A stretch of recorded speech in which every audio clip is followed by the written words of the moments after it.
네, 오늘 말씀 제목은 말씀을 듣지 않는 결과, 말씀을 듣지 않은 결과인데요. 예, 이렇게 말씀 제목을 잡은 것은요, 30절에 보면요, 남유다 백성들이요, 정말 하나님 말씀을 듣지 않으니까 하나님이 내버린 은이라고 부르게 될 것이라고 말씀해 주고 있어요. 하나님께서 주신 회개의 기회를 놓쳤기 때문이라는 거죠.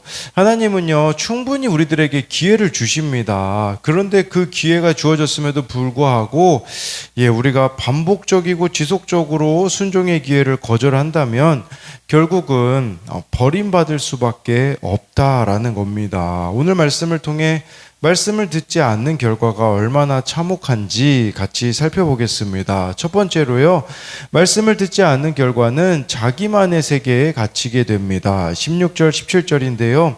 여호와께서 이와 같이 말씀하시되 너는 길에 서서 보며 옛적 길 곧 선한 길이 어디인지 알아보고 그리로 가라. 너희 심령이 평강을 얻으리라 하나 그들의 대답이 우리는 그리로 가지 않겠노라 하였으며 내가 또 너희 위에 파수꾼을 세웠으니 나팔 소리를 들으라 하나 그들의 대답이 우리는 듣지 않겠노라 하였노라 라고 말씀해 주고 있어요. 하나님께서요, 남유다 백성들에게 너희는 길에 서서 옛적 길, 선한 길이 어디인지 알아보라고 16절에 말씀해 주는데요. 이 길이라는 단어는요, 기본적으로 밟아 다져진 길을 의미해 주고 있어요. 그러면 그 밟아 다져진 옛적 길, 선한 길이 뭘까요? 바로 하나님께서 인정하시고 기뻐하시는 길인 말씀을 따라 걸어갔던 그 길을 의미합니다. 우리가 말씀의 길로만 걸어갈 때 주어지는 게 있어요. 그게 뭡니까? 16절에 나와 있듯이 너희 심령이 평강을 얻으리라 입니다. 진정한 평안함은요, 말씀의 길을 걷는 자들에게만 주어진다라는 거겠죠. 근데 저와 여러분들이 말씀의 길을 걷지 않으면 어떻게 될까요? 자꾸 두려움에 사로잡혀서 쫓기고 또 쫓기는 것과 같은 불만족 상태에 이를 수밖에 없다라는 것을 알아야 한다라는 것이죠. 그러니까 16절의 옛적 길 곧 선한 길은 우리들에게 하나님께서 말씀의 길을 따르라 라고 말씀해 주고 있는 것이에요. 그 17절에는요, 16절에는 옛적 길, 선한 길이 말씀의 길이라고 했잖아요. 또 하나님께서는요, 너 위에 파수꾼을 세웠다라고 말씀해 주고 있는 거예요. 파수꾼이 누구입니까? 물론 선지자들일 수 있어요. 끊임없이 하나님의 사람들인 선지자들을 하나님이 보내셔서 나팔 소리를 들으라고 하거든요. 그러나 문제는 이들이 거절했다라는 겁니다. 그렇다면요, 여러분, 우리들에게 있어서 파수꾼은 누구일까요? 여러분들에게 말씀을 전해주는 목회자일 수도 있겠으나 이 파수꾼은요, 바로 공동체라고 할 수 있어요. 교회 공동체 지체들의 권면을 듣는 것이 파수꾼을 세우는 거와 마찬가지라는 거겠죠. 그렇다면 16절은 우리가 말씀을 통해, 17절은 교회 공동체를 통해 돌이켜야 될 나의 모습이 있다라는 것입니다. 그런데 이것을 우리가 거절하게 되어지면 어떻게 되어질까요? 18절, 19절에 보면 나오는데요. 그러므로 너희 나라들아 들으라, 무리들아 그들이 당할 일을 알라. 땅이여 들으라, 내가 이 백성에게 재앙을 내리리니 이것이 그들의 생각의 결과라. 그들이 내 말을 듣지 아니하면 내 율법을 거절하였음이니라 라고 말씀해 주고 있어요. 말씀과 교회 공동체를 통해 끊임없이 나의 모습을 돌아보고 돌이키라고 하는데, 그게 돌이키지 않으면요, 재앙이 내려진다라는데, 그 재앙이 내리는 이유가 뭐냐면 19절에 나와 있잖아요.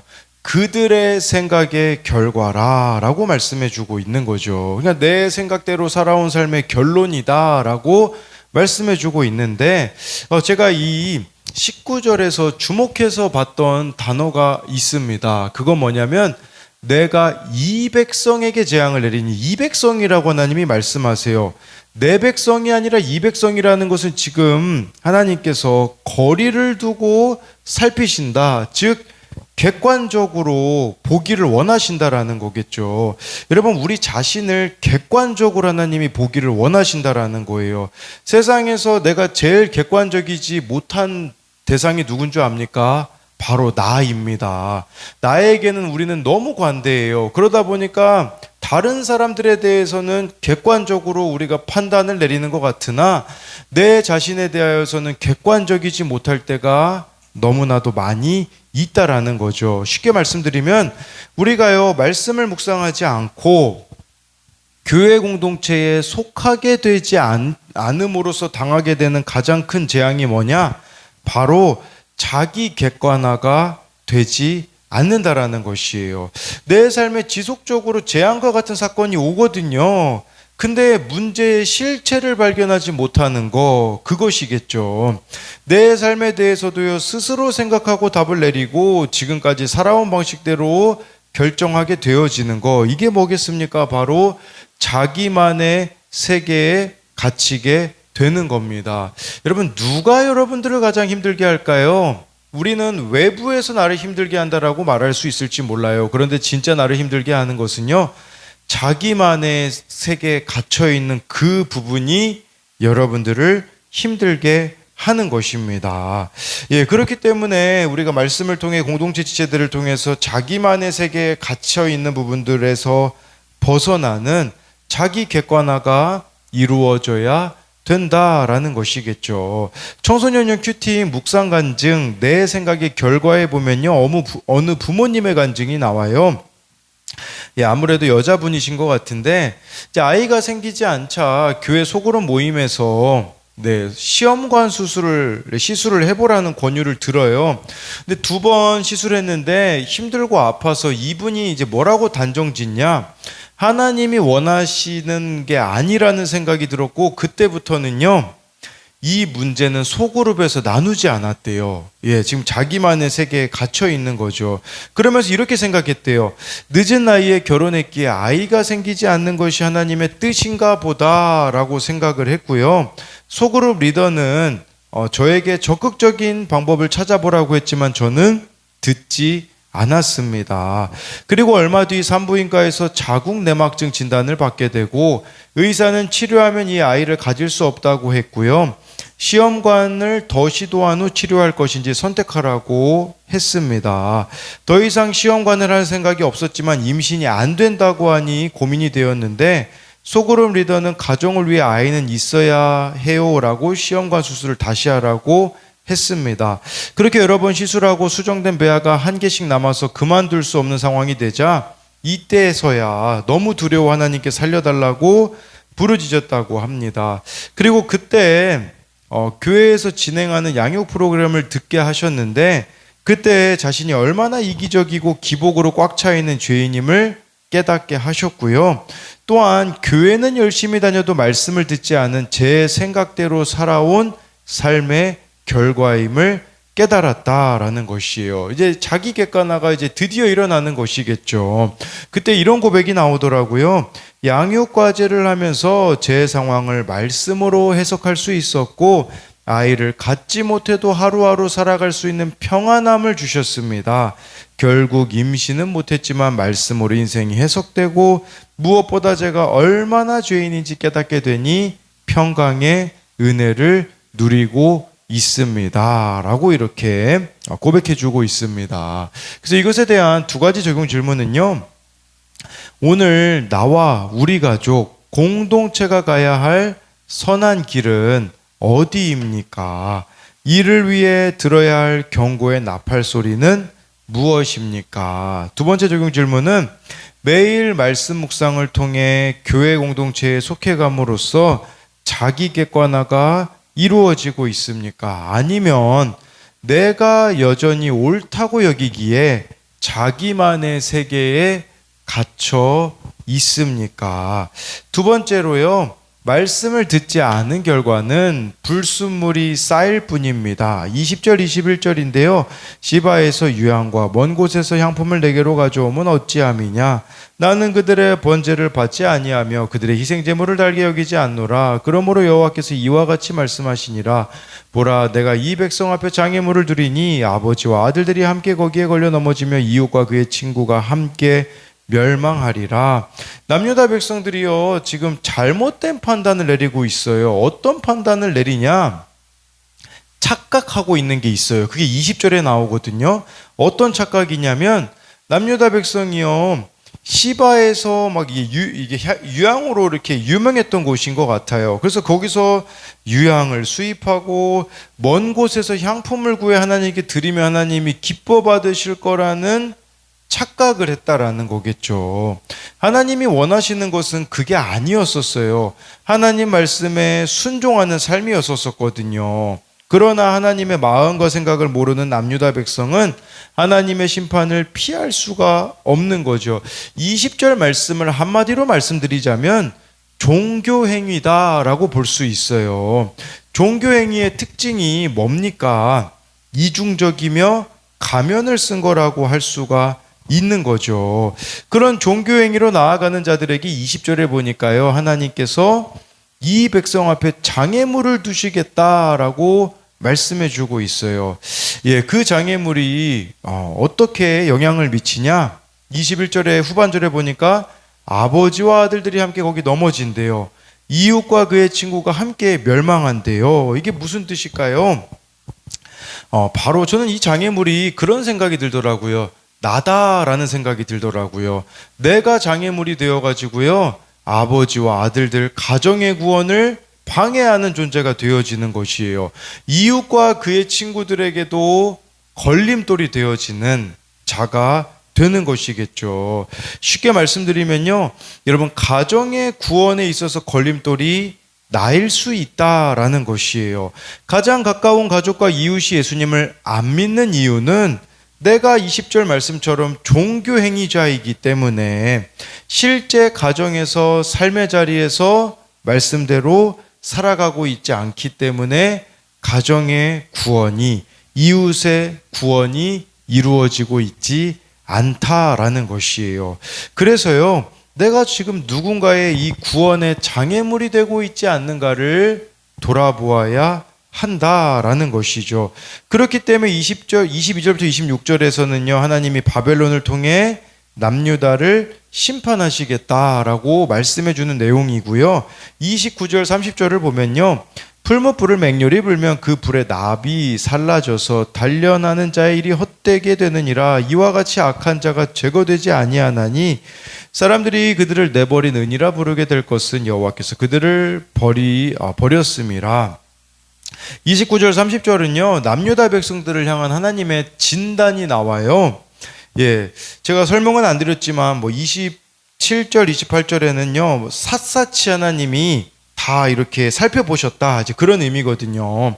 근데 이제 샅샅이 살펴보시고 이들을 향한 진단이 나오는데, 그건 뭐냐면 남유다 백성들은요 순수한 은을 재련할 수 있는 좋은 광석이 아니라고 하세요. 헤아릴 수 없는 많은 죄악의 불순물이 그들 가운데 쌓여 있기 때문에 이들이 좋은 은이 아니라는 거예요.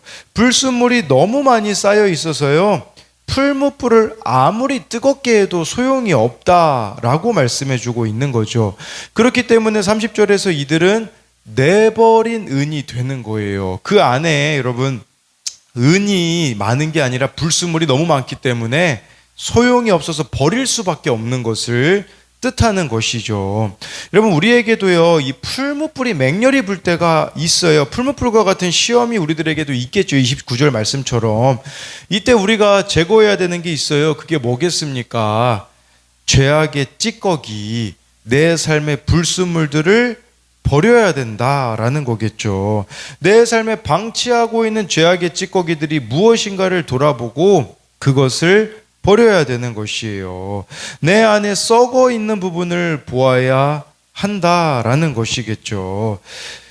그 죄악의 찌꺼기를 버리지 않으면요, 썩은 부분을 제거하지 않는다면 30절 말씀처럼 버림을 당한다라는 것이에요.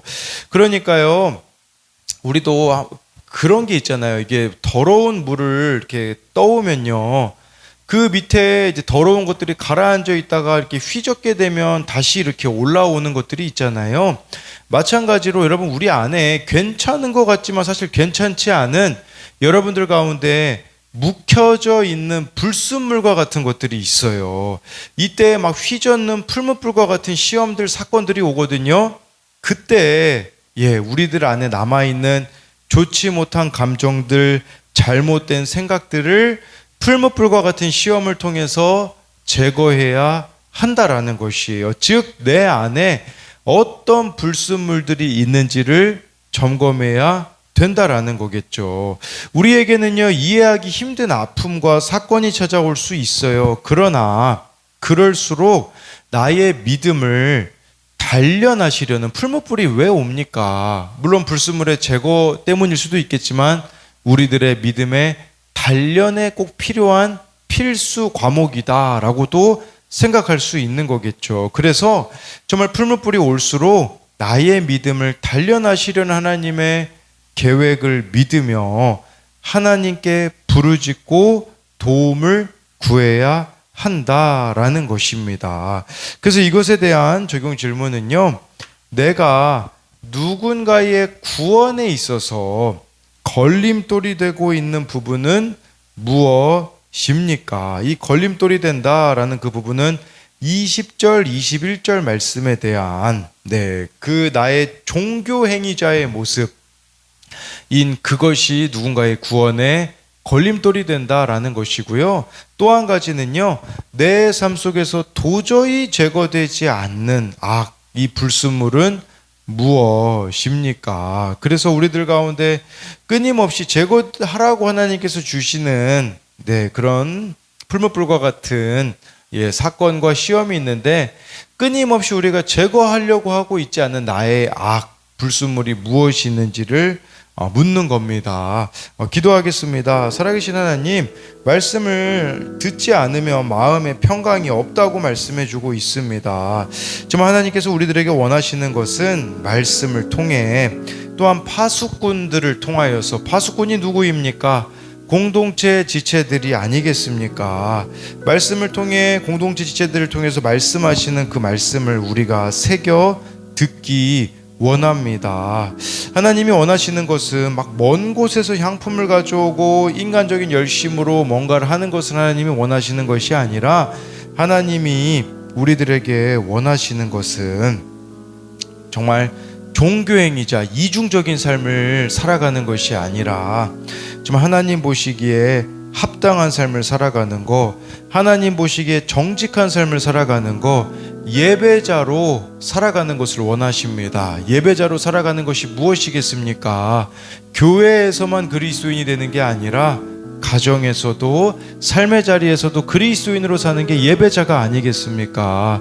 그럴 때에, 내가 정말 예배자로 살아갈 때에 가정의 구원이 이루어지게 하여 주옵소서. 이웃의 구원이 이루어지게 하여 주옵소서. 이웃의 구원이 이루어지지 않고 있다면, 가정의 구원이 이루어지고 있지 않다면, 이때 내 속에 있는 불순물들을 보기 원합니다. 그리하여서 그 불순물들을 제거하며 나아갈 때에 하나님, 내버린 은이 되어지지 않을 수 있도록 은혜를 베풀어 주옵소서. 무엇보다도 회개의 기회를 날마다 붙잡는 자들 되게 하여 주실 것을 믿으며 살아계신 예수님 이름으로 기도드립니다. 아멘.